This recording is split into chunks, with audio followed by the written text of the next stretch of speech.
So, after the afferents and efferent connections, we will see how the organization of these neuronal connections are taking place in cerebellum. So, you know the structure of cerebellum and the afferent connections. So, from afferent via this climbing fibers and the Mosey fibers, they are giving synapses to the different cells of the cerebellum that is present in the outer molecular layer, granule layer and the Purkinje cells. So, this is the afferent, it is going to the cerebellar cortex, it synapses with the different cells. From the cerebellar cortex, mainly the output is from the Purkinje cells. So, Purkinje cells will get having the inhibitory influence on the deep cerebellar nuclei. So, this inhibitory influence via GABAergic neurons. So, mainly the Purkinje cells will give inhibitory signals to the deep cerebellar nuclei, and from deep cerebellar nuclei the afferents will leaving the cerebellum to the different part of the cerebral cortex. So, in this way the neuronal connections are present in the cerebellum. So, that is the afferents will go to the cortex, and from the cortex mainly the Purkinje cells will inhibit the deep cerebellar nuclei and the signals will transmitted as a efferents. So, from where the inputs is coming to the cerebellum. So, we have seen the different tracts, afferent tracts. So, from inferior olivary, from the spinal cord, from the vestibular nucleus. So, afferents will come to the cerebellar cortex via inferior cerebellar peduncle. Also, from the frontal and the motor parietal cortex, the fibers will come to the pons, they will cross the midline and via medial cerebellar peduncle the fibers will come in the cerebellar cortex. So, all these are the inputs, the pons, inferior olivary nucleus, spinal cord and the vestibular nucleus, from where the input will come to cerebellar cortex.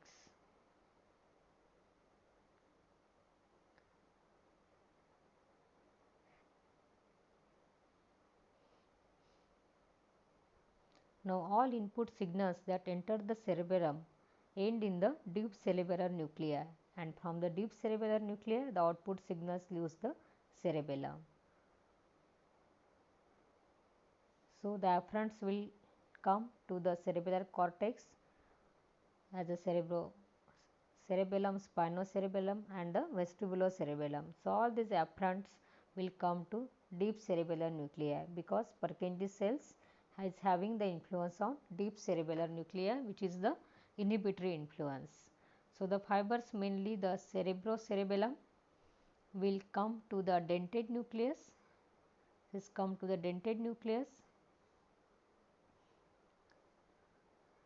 From the spinocerebellum, the fibers will come to the interposed or a fastigial nucleus, and from vestibulocerebellum the fibers will come of the deep cerebral nuclei, that is vestibular nuclei, and from this deep cerebral nuclei the efferents will come and they having the specific functions. So, pathways to the upper motor neurons. So, dentate nucleus will give a efferents to premotor cortex for the motor planning, then the interposed and the fastigial nuclei giving a efferents to motor cortex and the brainstem nuclei for the motor execution, and vestibular nuclei will give efferents to lower motor neuron in the spinal cord and the brainstem, and they balance the vestibulo-ocular regulation. So, each deep cerebellar nuclei having their own role to carry out the different functions of cerebellum. Now, what are the connections of dentate nucleus? So, afferents from the neocerebellum portion of posterior lobe. So, we have seen in the diagram the lateral part of the cerebellum, that is the neocerebellum. So all afferents from the neocerebellum portion of posterior lobe will come in the dentate nucleus, and the efferents from dentate nucleus will go to red nucleus and the ventrolateral nucleus of thalamus. So the fibers are dentorubral and the dentothalamo fibers. So these are the efferents for dentate nucleus, and after that these fibers will projected to the area number 4 and the area number 6 of motor cortex. Now what are the connections of fastigial nucleus? So afferents for the fastigial nucleus from the flocculonodular lobe, that is vestibulocerebellum, and some from the spinocerebellum. Efferents via inferior cerebellar peduncle to the vestibular nucleus and the medullary reticular formation. Also efferents via this medial longitudinal bundles will go, and the fibers will go to ascending reticular formation. They modify the activity by vestibulospinal and the reticulospinal. And what is the function of this nuclei? That is, it integrate the activity of extrinsic eye muscles. Connections of emboliform and the globus nucleus. So the afferents for this emboliform and globus nucleus is the spinocerebellum. So efferent via superior spinocerebellar peduncle to the red nucleus. So the efferents will go from this deep nuclei to the red nucleus via superior cerebellar peduncle. The lateral cerebellar zone, that is dentate, influence the lateral descending system, that is corticospinal tract, and medial cerebellar zone, that is fastigial nucleus, influence the vestibulospinal and reticulospinal tract, and the intermediate zone of emboliformis and globus influence the rubrospinal tract. Now how the sensory impulses are localized in a cerebellum. So you can see the diagram. So there are the double localization of the sensory impulses. So first in the anterior lobe you can see, and another localization in the posterior lobe. So cerebellar cortex, like that of sensory and the motor cerebral cortex, exhibit point to point representation of sensory impulses, that is tactile, proprioceptive, visual and auditory, from whole body. So for the purpose of the representation, the cerebral cortex has divided into three zones. So anterior lobe, posterior lobe. So anterior lobe, you can see the vermal zone, that is the central part, that is the vermal zone. Just immediate to the vermal zone there is a paravermal or intermediate zone, and side of that there is a lateral zone. So you have seen previously also in the last diagram, the central part, that is vermal, then the intermediate zone and the lateral zone. So vermal zone is a cortex of vermis area, that is a narrow band in the center. Now see the area of representation.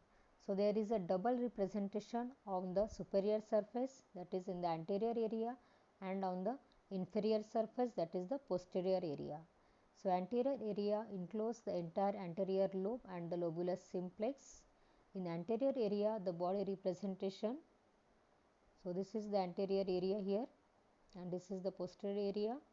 So in the anterior area it includes the entire anterior lobe, and the presentation is an inverted ipsilateral projection. So you can see in the anterior lobe the body presentation is inverted. This is inverted ipsilateral position. Axial part of the body lies in the vermis. So axial part lies in the vermis, whereas limbs and the facial region, you can see this facial region, lie in the intermediate zone of cerebellar cortex. Now the posterior area is located primarily in the paramedian lobule. In this area the body representation is a bilateral. You can see here there is a bilateral representation, and it is less defined as compared to in the anterior lobe. So bilateral presentation less defined, and this is the erect one, whereas in the anterior there is a inverted ipsilateral projection is there. So there is same topographical representation of motor area in the cerebellum as is for the sensory area. Stimulation of these areas produce movements in part of the body that corresponds roughly to those from which the sensory impulses are received. Proprioceptive impulses. The cerebellum also receives the auditory and the visual impulses. So cerebellum receives proprioceptive impulses as well as auditory and the visual impulses. The auditory and the visual areas lie primarily in the lobulus simplex, folium and the tuber vermis. The large lateral zone of cerebellum cortex do not have. So this lateral zone do not have any representation, topographical representation of the body. So these areas receive the signals entirely and exclusively from the cerebral cortex and the premotor areas of frontal cortex. Also somatosensory and the sensory association areas of parietal cortex, and these connections play important role in planning and coordinating rapid sequential muscular activities of the body. So these lateral areas are spared. There is no topographical representation of a sensory impulses. So in the diagram again you can see here the anterior lobe is showing the representation of a body as an inverted ipsilateral projection, and in the posterior lobe there is a bilateral projection, it is less defined and the erect one, and the lateral zone is spared. Now what are the functions of cerebellum? So it is a very important organ because it is having many functions. So it controls the body posture and the equilibrium. Cerebellum controls the muscle tone and the stretch reflex. It also controls the voluntary movements. It's a comparator of a servo mechanism. Cerebellum performs the critical task of comparing information, that is what the muscle should be doing with the information about what they are actually doing. So we will see the functions one by one. So first function and very important function is control of body posture and the equilibrium. So here is the main role of this three cerebellums, that is vestibulocerebellum, spinocerebellum and the corticocerebellum. So these three functional divisions, they are play important role in the control of body posture and the equilibrium.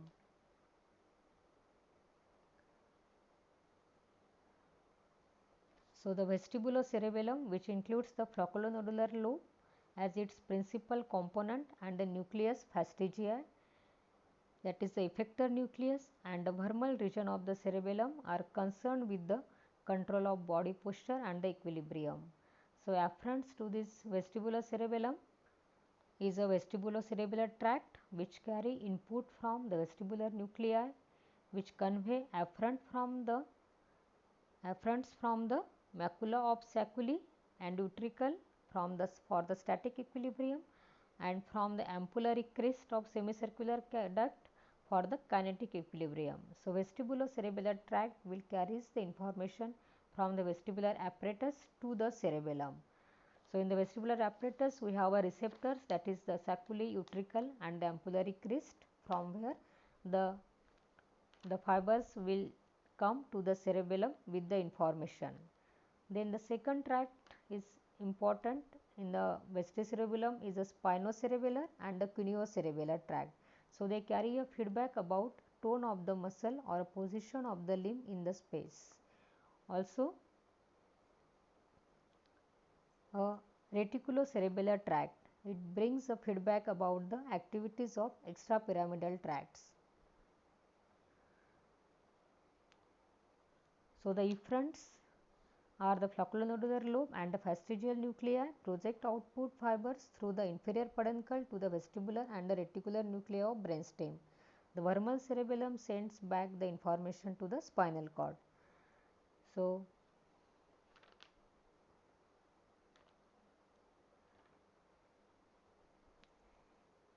So this vestibulospinal and the reticulospinal tract influence the spinal cord neurons to keep the posture upright. So how it keeps the posture upright?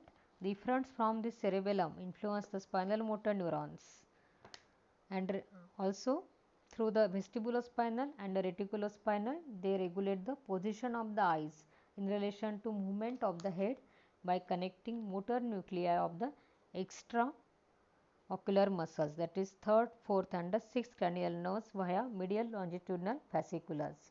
So it is important to note that the cerebellum does not necessarily connections for maintaining the posture and the equilibrium without participation of conscious will, and that the correction made are highly smooth and precise. So in a condition like medulloblastoma, so if there is a tumor in the medulla which compress the cerebellum, and so the patient will get the complaints like inability to maintain the erect posture, because all these tracts will get affected, that is vestibulospinal, reticulospinal, also the deep nuclei will get affected. So patient will not able to maintain the erect posture. Also one more experience, that is removal of flacculomedullary lobe will abolish the motion sickness.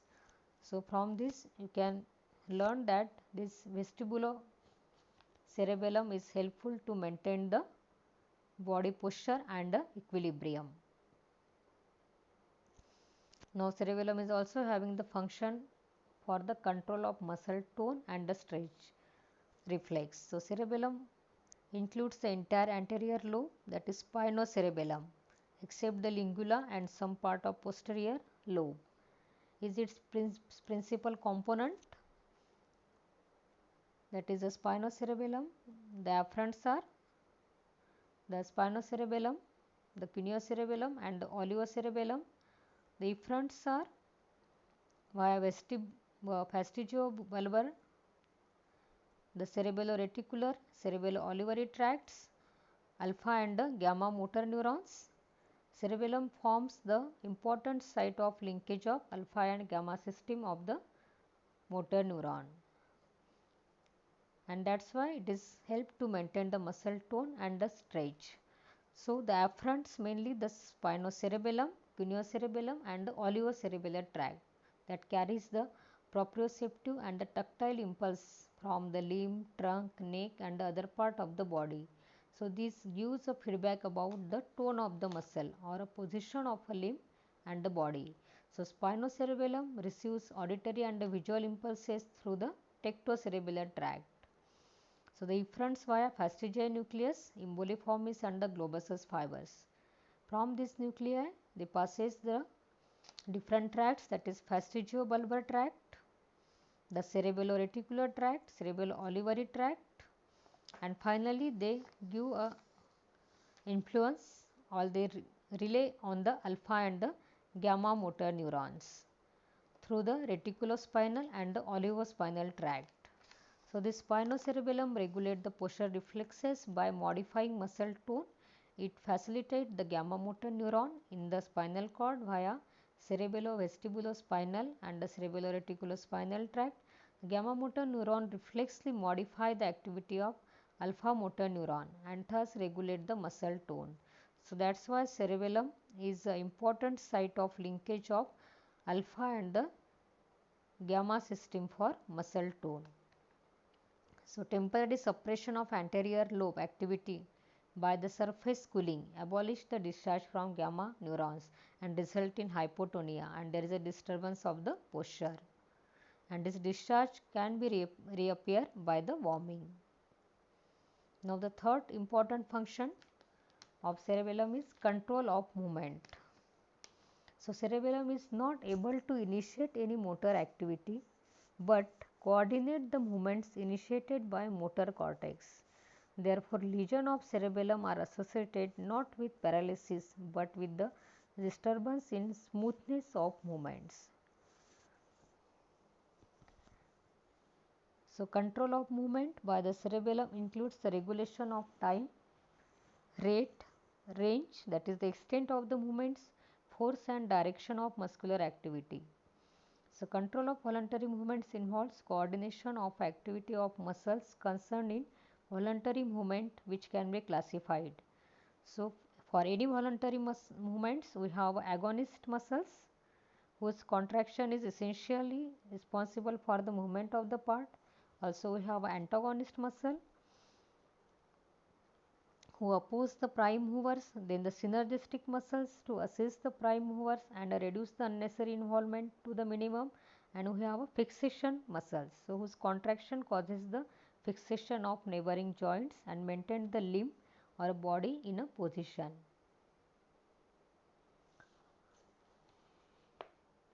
And cerebellum is able to do this function of control of voluntary movements because it cerebellum established the reciprocal connection with most of the regions of central nervous system.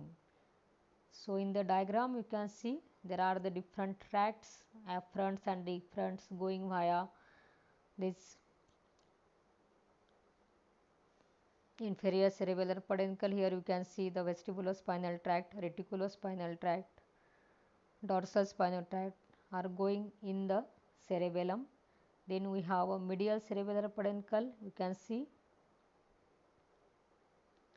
So, this is a medial cerebellar peduncle, mostly the fibers from the cerebropontocerebellar tract. So, these are going to the cerebellum via this medial cerebellar tract, the superior cerebellar peduncle.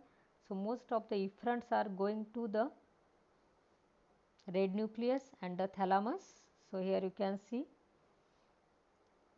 from the cerebellum the tectocerebellar tract is coming through the superior cerebellar peduncle from the tectum. So, it gives information, visual information from the superior and inferior collicula, and the efferents from the cerebellum are going to the red nucleus. Also, it giving the red nucleus to the same side and the opposite side. Also, it gives fibers to the thalamus, and from thalamus it will go to the area number 4 and the 6. So, all these connections are very helpful for the control of voluntary movements.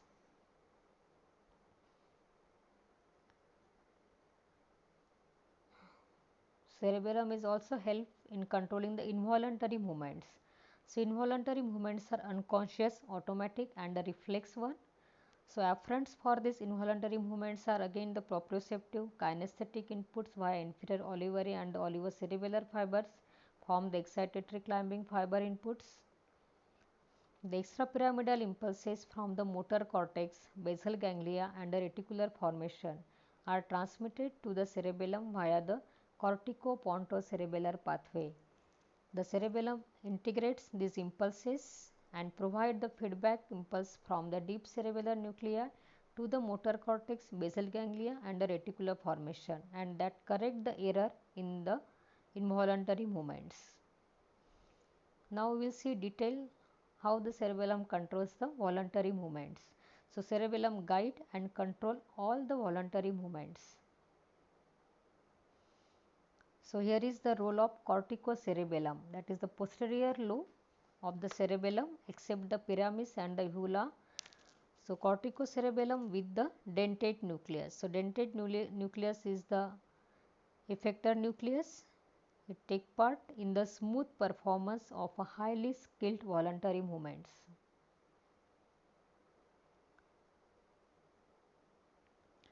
So, in the diagram you can see normally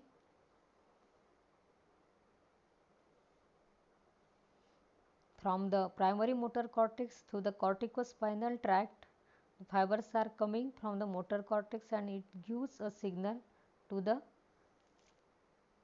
alpha motor neurons of the anterior horn cells for the muscle contraction, and the muscle get contracted.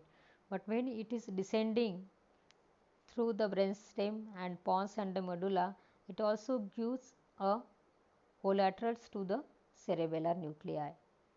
So, cerebellar will get the information from the primary cortex. So, what action is going to do in next the fraction of second. The cerebellum also gets the information from the inferior olivary nucleus. So, in the cerebellum the comparison of the information is taking place. So, from the inferior olivary nucleus proprioceptive impulses are going.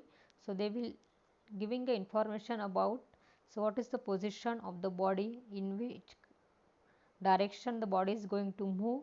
So all this information is available in the cerebellum, and also what body is going to do in the next second. So that information will convey via this collateral from the corticospinal tract. So this the comparison of this information, so what body need and what the information is going to the muscle. So that is get compared, and if it is not matched, so cerebellum is sent a corrective information to the thalamus and the red nucleus, and from there the fibers will go to the primary motor cortex.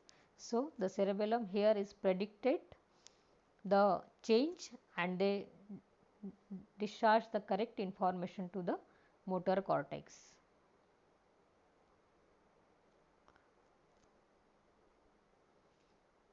So here again you can see the same diagram, that is the corticospinal tract is there. It gives collaterals to the cerebellum. From the cerebellum information is also coming via the spinocerebellar tract, you can see, and from this cerebellum information will go to the red nucleus, and from red nucleus it will going to the thalamus, and from thalamus again the information will go to cortex, and the corrected signals will send again via corticospinal tract to the muscle spindles.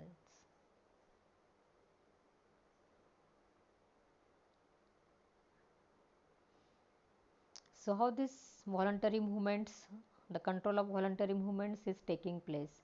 So cerebellum receives the representation of the corticospinal activity and the muscle movement from the proprioceptors of the muscle. It receives the information from the tactile receptors from the eye and the ear, allows the comparison of the two corticospinal input and the proprioceptive indication of position of the limb.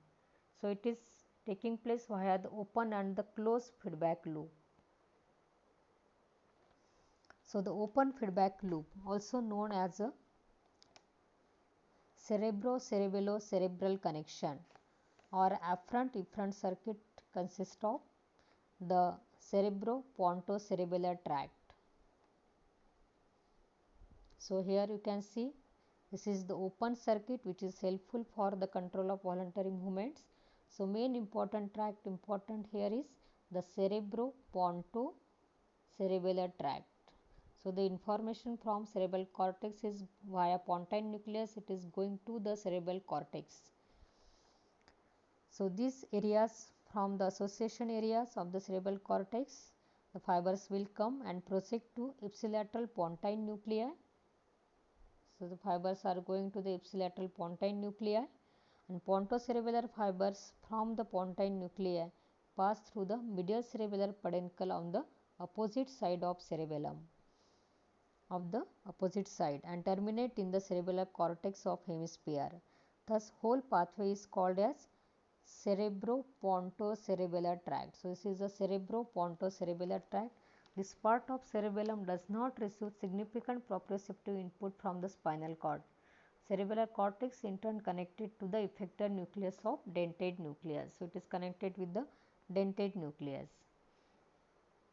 The another part is the dentorubro-thalamic cortical tract. So this is the efferent pathway from cerebellum. It is going to the, from the dentate nucleus of cerebellum it will go to the red nucleus, from red nucleus it will go to the thalamus, and from thalamus it will go to the cortex.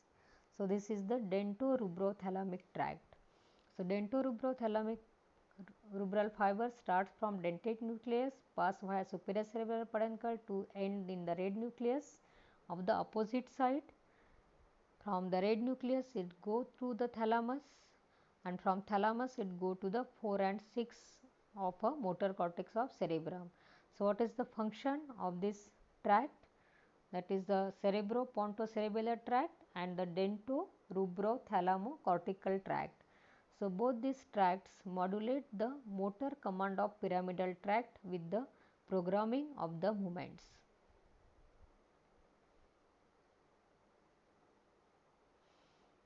The another loop is a closed feedback loop.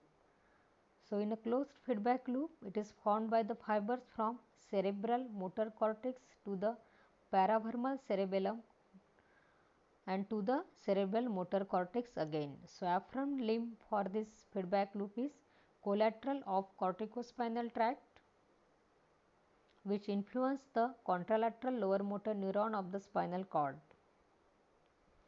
So while descending through the brainstem, they synapse with the ipsilateral pontine nuclei.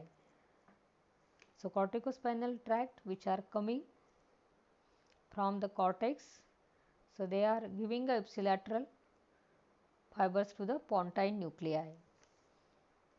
So inferior olivary nucleus and the contralateral reticular nucleus of medulla. Now the pontocerebellar fibers from the pontine nuclei. So pontocerebellar fibers from the pontine nuclei and the olivocerebellar fibers, again it will go to the cerebellum on the contralateral side. Reticulocerebellar fibers from the lateral reticular nucleus are projected to the ipsilateral cortex. All these fibers are connected to the paravermal region of cerebellum and provide on their way the collaterals to the deep cerebellar nuclei. So all these fibers, they are giving a collateral to the deep cerebellar nuclei. So the paravermal cerebellar cortex is in turn connected to the nucleus interpositus and partly to dentate nucleus. So efferent from the dentate nucleus pass through the superior cerebellar peduncle, cross the midline, form the decussation with the fibers of the opposite side, and they forms the dentothalamic fibers. So from dentate nucleus, fibers will go to the thalamus like this. So it is a straightforward. There is a no relay in the red nucleus, that is called as dentothalamic fibers. There is no relay at the red nucleus, and thalamus in turn projects then to the motor cortex. Then the dentorubral fibers. So remaining fibers terminate in the red nucleus. Some fibers will get terminate into the red nucleus and then they will go to the thalamus and then to the cortex. So that is the dentorubral fibers. There is a rubrothalamic fibers which are relay from in the red nucleus, they will go to the thalamus. They are the rubrothalamic tracts. So they are terminate in the thalamus, and from where the thalamocortical fibers arise and reach the cerebral cortex. Also there is a rubro-reticular tract. So from red nucleus, fibers will again go to the reticular formation. Then the rubrospinal tract. So from the red nucleus, the fibers will go to the spinal cord through the rubrospinal tract. So all these are the tracts which are present in the closed feedback circuits, and they are helpful in the control of the voluntary movements.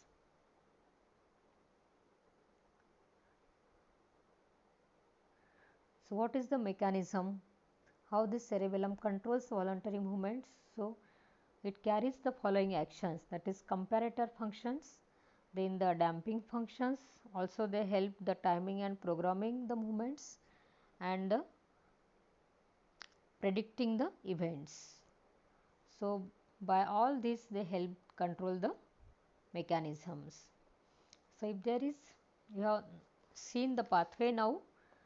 So the comparator function, how it carry out, the cerebellum integrate and coordinate the pattern of movements involving mostly the distal part of the limb, especially the hands, fingers, feet by its comparator function. So when motor cortex sends the impulses through the corticospinal tract to the lower motor neuron for commanding movements of exploratory nature, it sends messages on the way to paravermal cerebellum about the sequential intended plan of the movement for the next fraction of second. Now what cerebellum does? The cerebellum get the feedback from the proprioceptive also, from the proprioceptive endings of muscles, tendons, joints about the what actual movements is going to be there. So paravermal cerebellum, that is the intermediate zone of cerebellar tract, compare the intended movement with the actual movement and through the nucleus interpositus, and then send the corrective signals to the motor cortex through the thalamus and red nucleus. So this system of cerebellar comment on every command of motor cortex is completed within 10 to 20 milliseconds. So this paracerebellum is very helpful to maintain this comparator functions.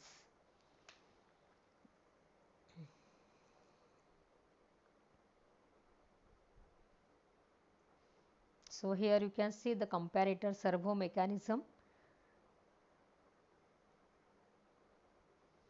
So this is the pyramidal tract, you can see corticospinal tract. So when it is going, it will give a collaterals to the pontine nuclei. From pontine nuclei, the fibers will come to the opposite or a contralateral cerebellar nucleus, mainly to the dentate nucleus. So here the information will get compared. So what information coming from this spinocerebellar tract?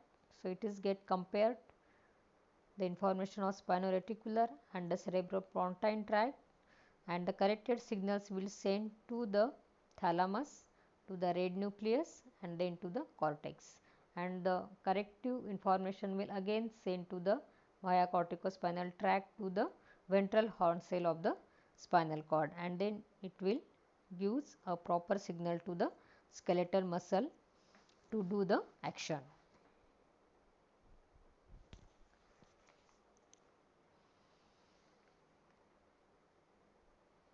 So again this is a very simplified way of the diagrammatic representation of servo mechanism function of cerebellum.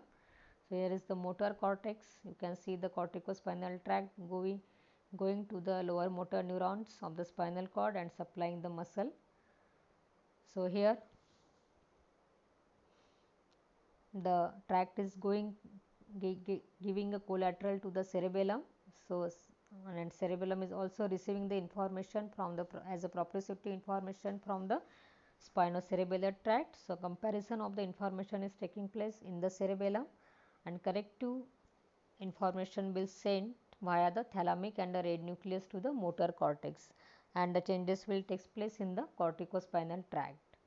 So the information or the activity will get corrected for the next fraction of second.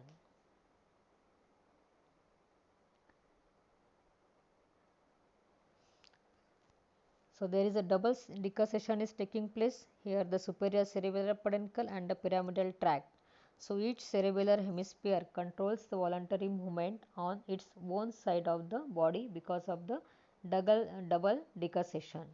So cerebellum perform the critical task of comparing the information what the muscle should be doing with the information about what they are actually doing. So it plays a role in learning of motor skills.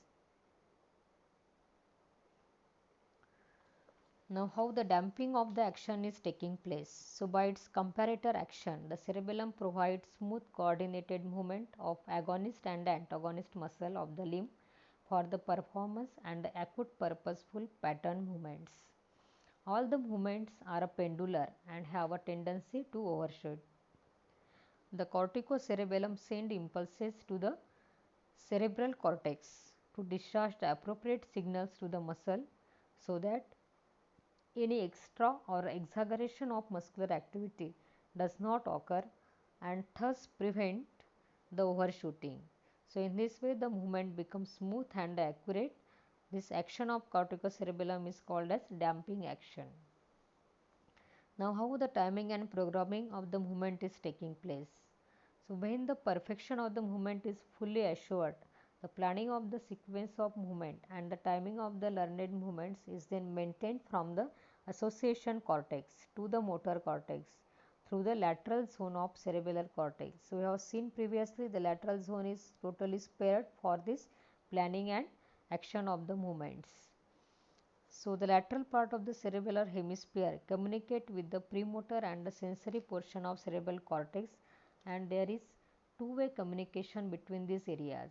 Plan is transmitted from the cerebral cortex to cerebellum, and the two-way traffic between two areas provide the appropriate transition from one movement to the next. So all this plan is stored in the cerebral cortex in the form of memory.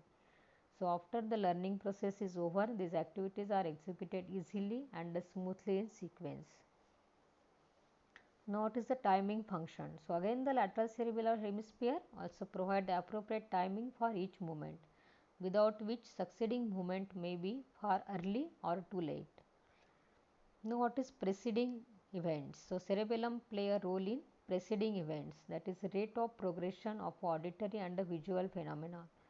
So the auditory and the visual impulses are also going to the cerebellum. So from changing the visual scene, person can predict how rapidly he can approach the object. So it is important that all fast skilled movements such as typing, writing, playing of music on an instrument is possible because of timing and programming of movements by the cerebellum.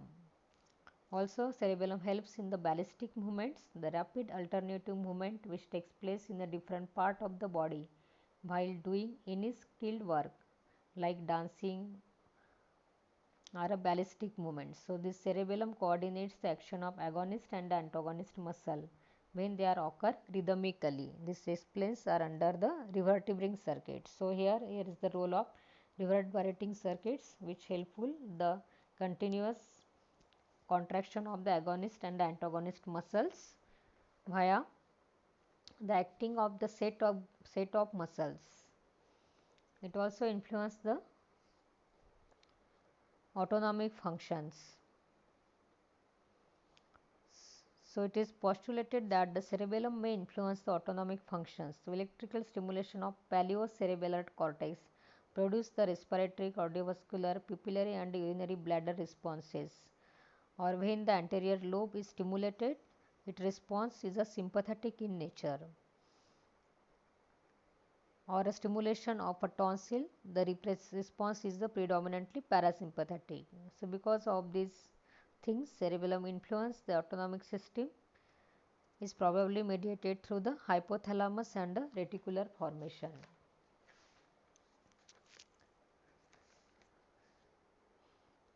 The cerebellum also influence on the conduction of ascending sensory pathways. Thalamus also controls the eyeball movements. So eye movements are brought under the cerebellar control through the vestibular nuclei. So these all are the functions of cerebellum.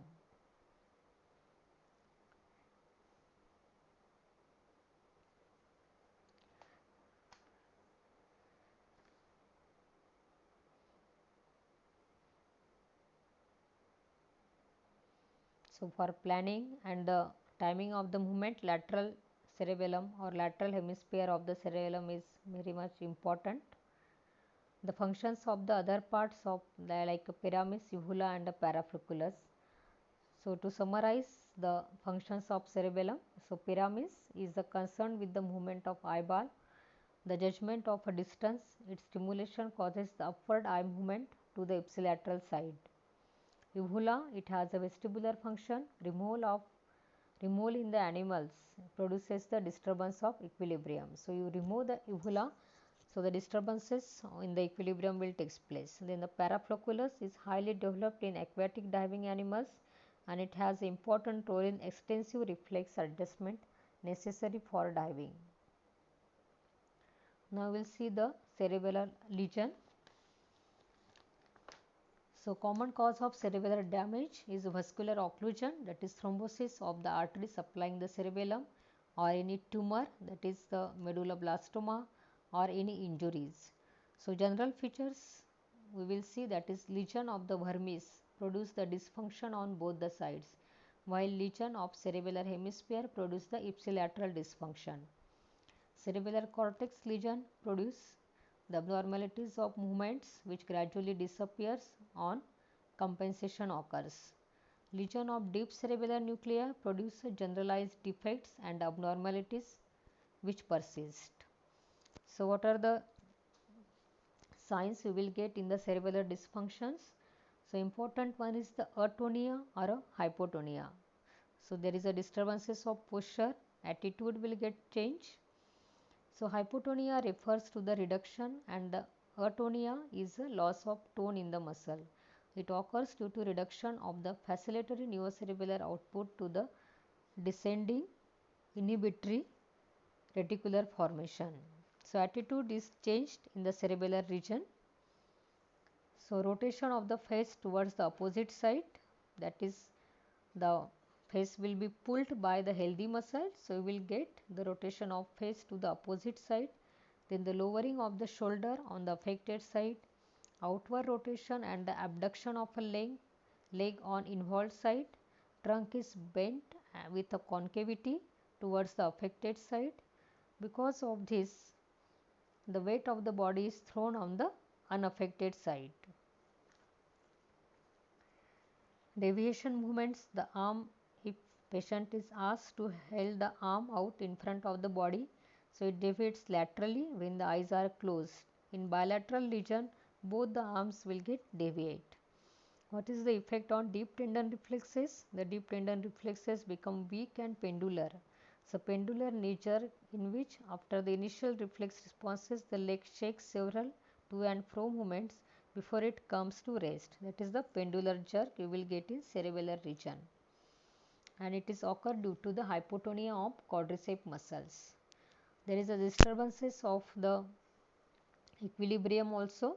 It appears when flocculonodular lobe is affected by the tumor like medulloblastoma. So, patients suffering from the disturbance of equilibrium walk on a wide base gait and sway from side to side and is called as a drunken like gait and is unable to maintain the upright posture due to the involvement of vestibular systems.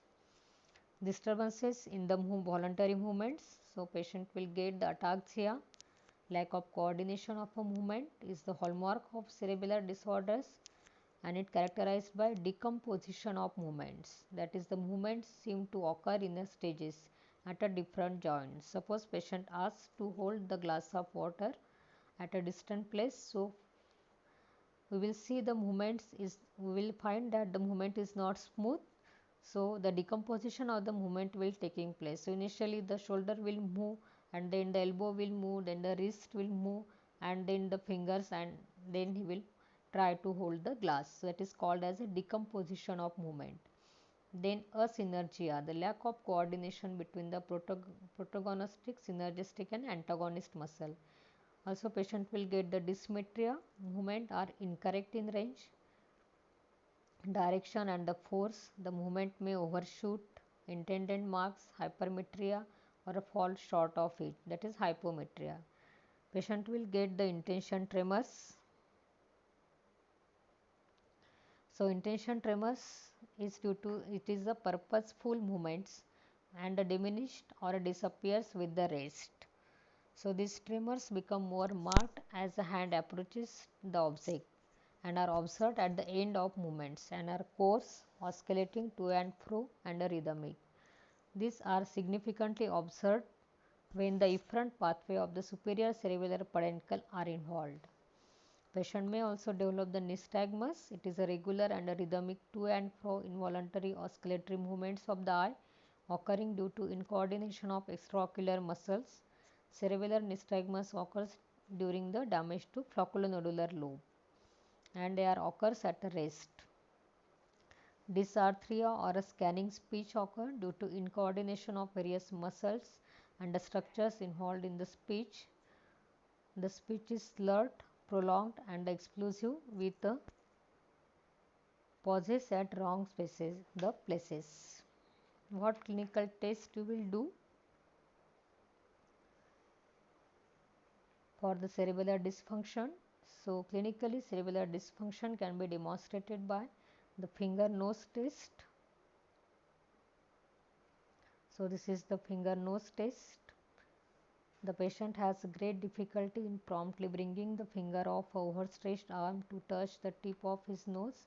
This is because the intention tremor become more severe as the hand approaches the face. Then the adiabokinesia, you can see adiabokinesia, the patient is unable to rapidly perform alternating movements, that is supination and the pronation.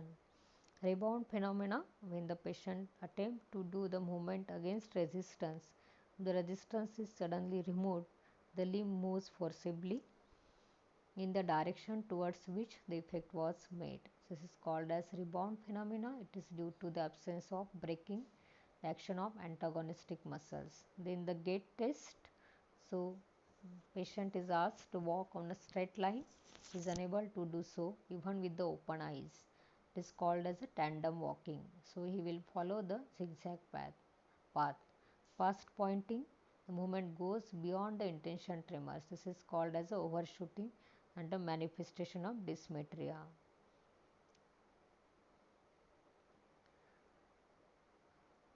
So why this pronation and supination or the movements will not take place properly? Because to do these alternate movements, there is a turn on and turn off function is taking place in the cerebellum. So cerebellum contributes to the rapid turn on signals for the agonist muscle and turn off signals for antagonist muscles at the beginning of the motion. Then it times the opposite sequence at the end of the intended motion. So direct motor pathway via this is a corticospinal tract is enhanced by the cerebellum by additional signals to the tract or by signals back to the cortex. So Mosey fibers inputs also to the Purkinje cells which activates them after a few milliseconds. So this results in the inhibitory signals to the deep cerebellar nuclei, and this inhibits the agonist muscles which stop its activity. So this is the function, mainly the revertive ring circuits where the Mosey and the climbing fibers they stimulates the Purkinje cells, and also Mosey fiber stimulates the granular cells. So the pronation movements which follows the supination will lead to stimulation of the Purkinje cells in one muscles, that is Purkinje cells, through the another climbing fibers. So if the pronation is appropriately timed, the stimulation of Purkinje cells coincide with the other Purkinje cells and stimulation of the parallel fibers of granule cells. So there is alternation of the stimulation of Purkinje cells and the granule cells are taking place, and this turn off and turn on signals are takes place, and the smooth alternate movements can be going on. So that is about the cerebellum. So you have to learn this topic under the headings, that is the structure of the cerebellum, then the different parts, different lobes of cerebellum, what are the afferents, projections and the efferents of the cerebellum, what are the functions of deep cerebellar nuclei, and how the cerebellum controls the voluntary movements, and what is comparator servo mechanism. So all these are topics are important in the cerebellum.